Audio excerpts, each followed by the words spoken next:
Waalaikumsalam.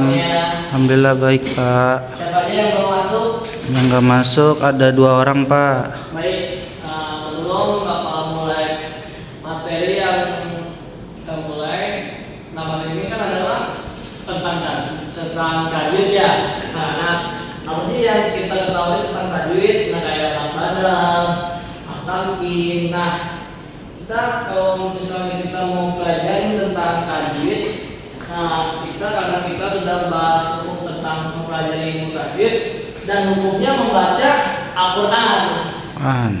Kita sekarang lanjut ke contohnya ya. Iya Pak. Contoh itu adalah kayak kita maksilah yang aslinya itu hukum yang pertama dari manfaat adalah seperti yang dikutip dalam kitab. Nah, dan hukum mat itu dibagi dari dan di cabang-cabang yang disebut dengan mat fari. Mat fari itu ada banyak. Salah satunya adalah materi mat tamkin, mat badal, mat arif, disukun, dan mat silah, kosyiro. Nah, itu matnya ya. Contohnya. Nah, sekarang kita contohkan 3 ataupun salah satu saja dari hukum tersebut. Bacaan mat, silah, mat badal, dan mat tamkin. Dan mat faki dapat dipraktekkan dalam surat yang pendek ya kan, kayak surat Al-Qari'ah ayat 101 ya kan, terus dibaca ya kan.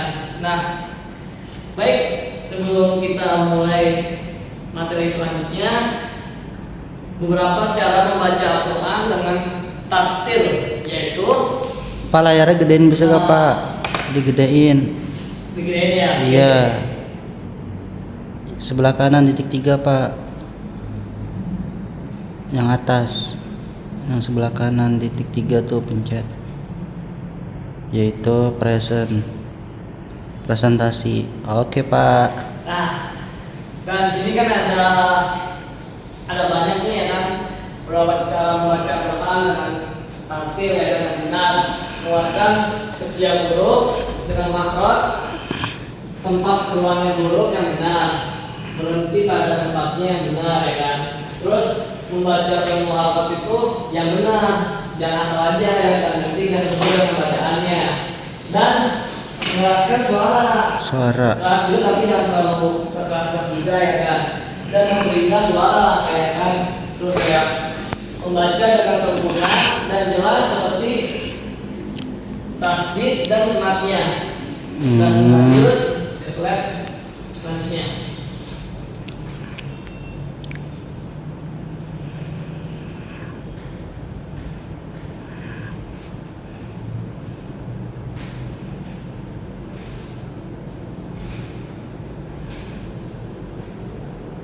Nah, mempraktekkan hukum bacaan mat silah dan mat badal dan mat tamkin dan mat faki dalam aturan surat berikutnya ya kan. Dan hukum bacaan yang terjadi ketika mat badal bertemu dengan tasdid, cara membacanya adalah dipanjangkan hingga 6 harokat. Contoh mat faki terdapat pada surat Al-Quran, surat Al-Quran Al-An'am ayat 143 dibacakan nanti ya kan. Terus contoh bacaan mat tamkin terdapat pada Al-Quran surat An-Nisa ayat 86. Dan mat badal contohnya pada bacaannya adalah contoh nih akhiratu bacaannya ya kan, panjang ya kan. Nah, menjadi akhiratu hanya ada panjang ya kan. Dan ilahi itu mat badal menjadi lilahi. Jadi panjang ya Pak. Jadi panjang itu. Jadi kita nggak asal baca aja ya kan. Dan juga hukum bacaannya selanjutnya, hukum nama adalah memanjangkan suara dengan suatu huruf di antara huruf-huruf mat atau yang lain, kayak lain ketika bertemu dengan hamzah atau sukun. Lanjut slide selanjutnya. Nah, hasil dari penelitian dalam ilmu tajwid begini ya kan, kemampuan membaca Al-Quran seseorang dapat melihat dari seberapa besar pemahaman tajwidnya, dan siswa yang memahami tajwid dengan baik namun masih kurang dalam kemampuan membaca Al-Quran bisa disebabkan oleh kurangnya antusiasme dalam belajar tajwid. Maka dari situ kita kalau membaca Al-Quran harus pelajari dulu makna tajwidnya itu, jangan asal baca. Jadi harus pakai tajwid apa ya? Terus siswa yang hanya memahami teori dari pembelajaran namun praktek membaca Al-Quran belum maksimal, juga bisa disebabkan oleh cara belajar siswa yang hanya terpusat pada pembelajaran di sekolah saja. Jadi di rumah harus belajar. Itu tajwid itu adalah ilmu yang mempelajari cara membunyikan atau mengucapkan huruf-huruf dalam Quran. Ilmu ini yang juga mempelajari tata cara akidah, kaidah dalam membaca Quran.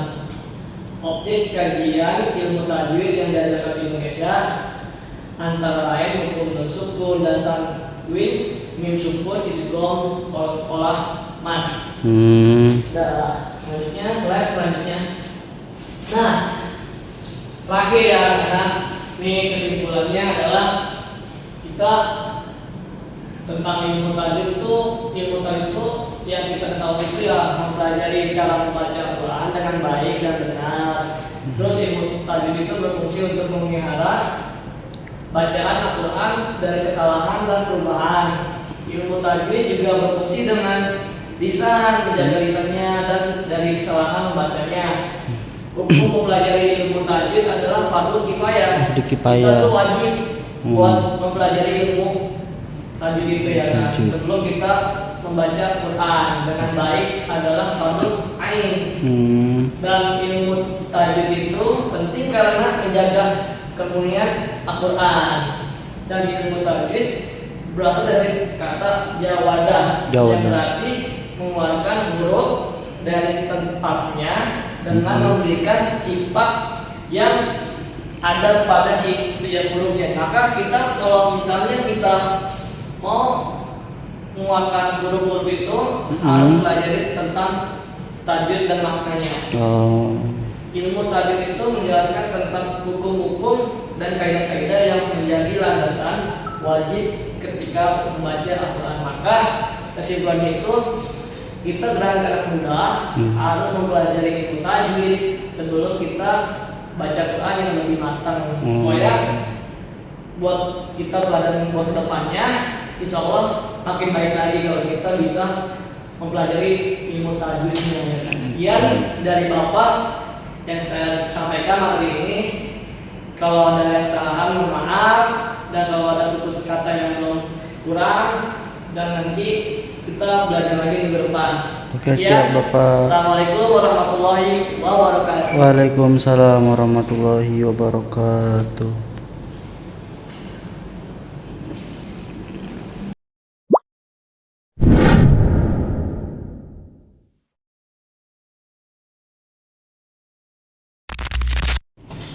Assalamualaikum anak-anak. Waalaikumsalam Bapak. Alhamdulillah sehat Bapak.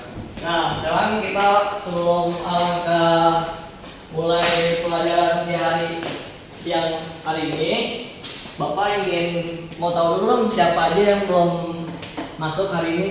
Yang nggak masuk ada 5 orang Bapak. Siapa aja? Ada Putri, ada Hana, ada Fitra dan yang lain. Oke. Nah, sebelum kita mulai pelajaran hari ini, alangkah baiknya kita berdoa dulu ya, semoga lancar.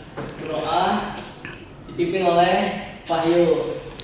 Siap, berdoa dimulai. Berdoa selesai.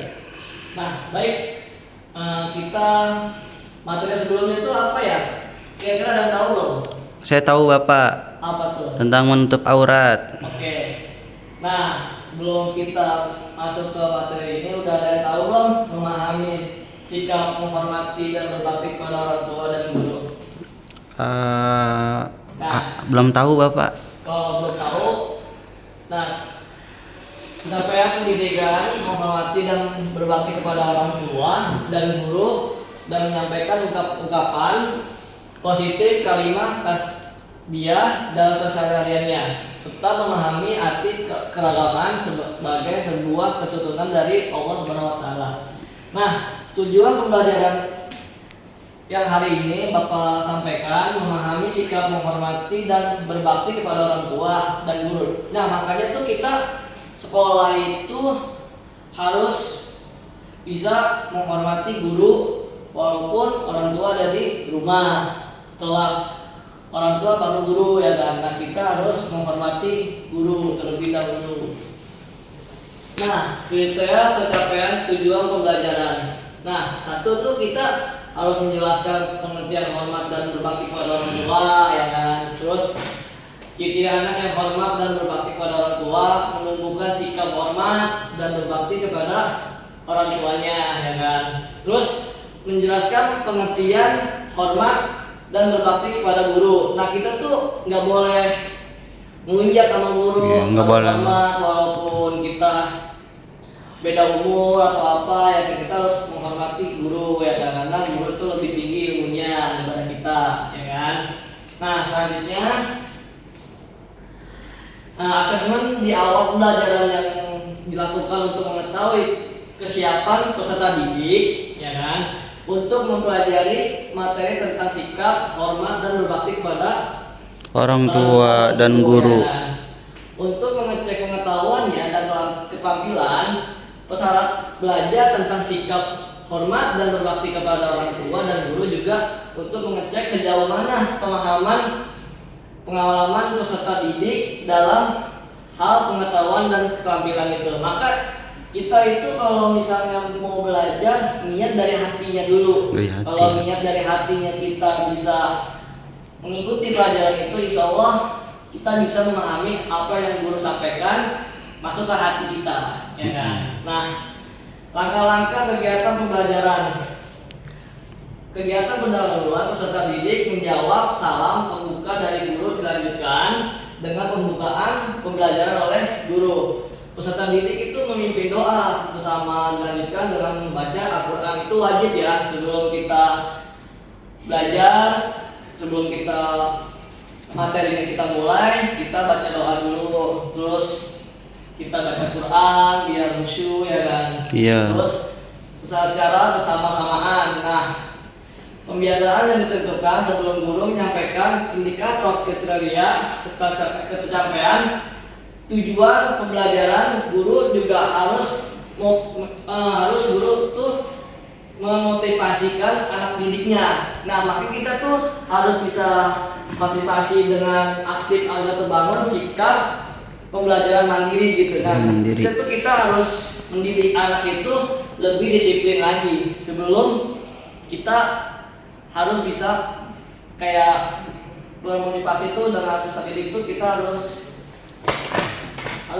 kayak aktif. Terus juga jangan tetap semangat, ini teguh dengan belajar yang tekun. Nah, selanjutnya guru itu memberikan penguatan materi pembelajaran peserta didik, menerima informasi berkaitan dengan rencana pembelajaran pada pertemuan berikutnya. Nah, maka kalau misalnya kita belajar, kita harus konsentrasi, jangan boleh bercanda atau apa. Siap. Nah, selanjutnya menjelaskan pengertian bentuk hormat dan berbakti kepada orang tua. Guru itu mengindikasikan ciri-ciri anak yang hormat dan berbakti kepada orang tua, dan menjelaskan cara menunjukkan sikap hormat dan berbakti kepada orang tua dan guru. Nah, yang kesimpulannya itu kita harus bisa berbakti kepada guru maupun orang tua kita. Maka setelah kita belajar untuk hari ini yang kita pelajari, semoga terap dan semoga bisa dipelajari di lingkungannya. Amin. Nah, maka sebelum kita tutup, alangkah baiknya sebelum kita tutup, kita berdoa dulu. Semoga ilmu yang Bapak berikan, terus Bapak ucapkan dan Bapak kasih materinya, semoga kalian sehat-sehat terus. Amin. Semoga libur UASnya juga lancar. Amin. Terus jangan lupa tetap berteguh, tetap semangat. Intinya nggak boleh menyerah. Intinya menyerah. kita harus berusaha semaksimal mungkin. Iya. Nah, itu aja dari Bapak. Bismillahirrahmanirrahim. Wassalamualaikum warahmatullahi wabarakatuh. Waalaikumsalam warahmatullahi wabarakatuh.